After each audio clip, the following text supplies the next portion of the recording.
Mr. Wilson, you touched on this very briefly, and I think my overemphasizing, which I have been doing admittedly, is not because I'm from an oil and gas state, because it seems so obvious to me that what's going right now could have a huge impact on Russia and on everything we've been talking about this morning. General Breedlove, when he was talking to this committee just the other day, he said Russia is very apt to use energy dependence and energy capabilities as one of the tools, and so more available sources, I think, would be help to diffuse the tool that they use. We're talking about all the dependency that those countries that we're so concerned with have on Russia because they have the control. Now, to a lesser degree, I guess you could argue that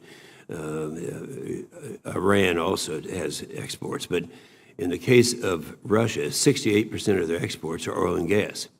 So I would just look at this. I was very proud of the president the other day when he was in Poland, and he drove this home. And for all those people who think maybe he's too cozy with Putin, this statement didn't help him any. It should diffuse some of that notion.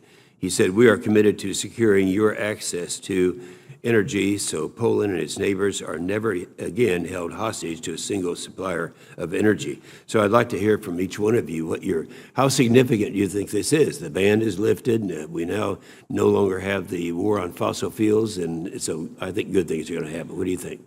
Senator, I think it is terrific. I had the opportunity I was at the president's speech in Warsaw, and that particular line was received extremely well. Many of our friends in this region remember the two dramatic gas cutoffs that sent literal shivers through their populations, that the Russians have undoubtedly proved that they will use this as a weapon, not just as a tool of coercion, which they do on a daily basis. The lifting of the LNG export restrictions, it was significant both for psychological impact as well as for a commercial impact. At the end of the day, we don't need to force all of Russian natural resources out of the market. We need Russia to be restricted so that it has to play by the market. And I think this is where it's a fairly significant thing. The beginning of American LNG shipment had arrived in Poland just in the past 6 weeks. This is the news of the year in Poland. Yeah. The announcement last month of a breakthrough in negotiating an LNG terminal on Kirk Island in Croatia that would be linked up to Hungary through a small pipeline is the lifeline that Hungary needs itself. So the two areas where we have real problems, Hungary and Serbia, in large part because the Russians have a stranglehold on both energy supplies and energy distribution. Yeah, and I think the others agreed with that, significance of that. I was actually invited to Lithuania by the president when they were opening their first LNG terminal, and they had other countries coming in. We were just elated with that. Mr. Bugajski, when you look at the other aspirants, of course, we saw that Montenegro went through all kinds of coercion. I'm kind of thinking now how the fact that they were able to come out ahead on this thing, what effect do you think this has on the other countries, Bosnia, Macedonia, Kosovo, and the others? The fact that they won, Russia lost. What do you think? Yeah, two things I would say.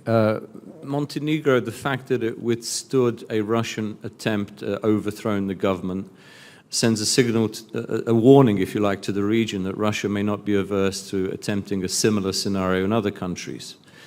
So in other words, they're going to be better prepared, hopefully with our assistance, to withstand such an assault.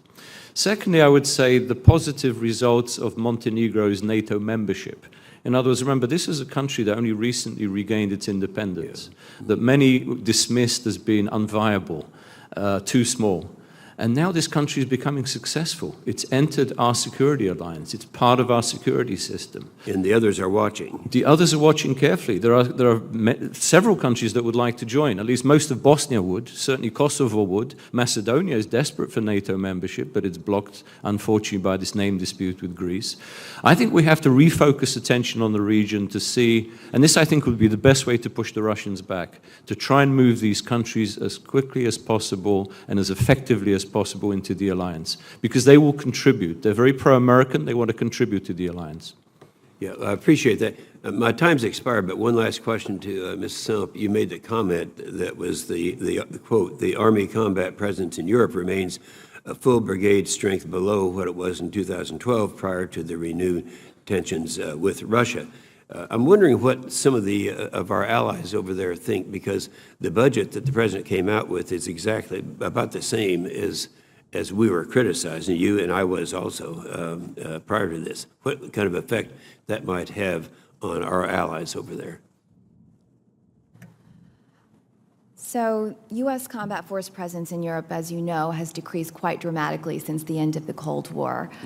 This was a recognition of a new threat environment, and so it rightfully went down from about 35,000 troops in the mid-'80s. We're now at about 62,000 troops. The rotational forces that we have added under the European Reassurance Initiative has brought us up by about 6,000. So for the first time in 25 years, the trend line of combat forces in Europe has begun to tick up. There was a decision made in 2012 that was quite controversial at the time to remove two heavy brigades, two armored brigade combat teams from the European continent, which left us with only two BCTs, one infantry, airborne, and another striker. So we have no heavy armored forces in Europe at the moment, save for a rotational force added under ERI. At the time, the decision was not well received by allies.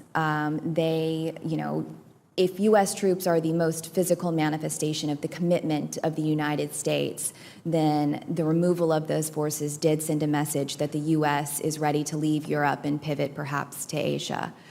With a return of forces to the continent, I think the message would be welcomed by allies, for one, and also be seen by Russia as a symbol of commitment to deterrence.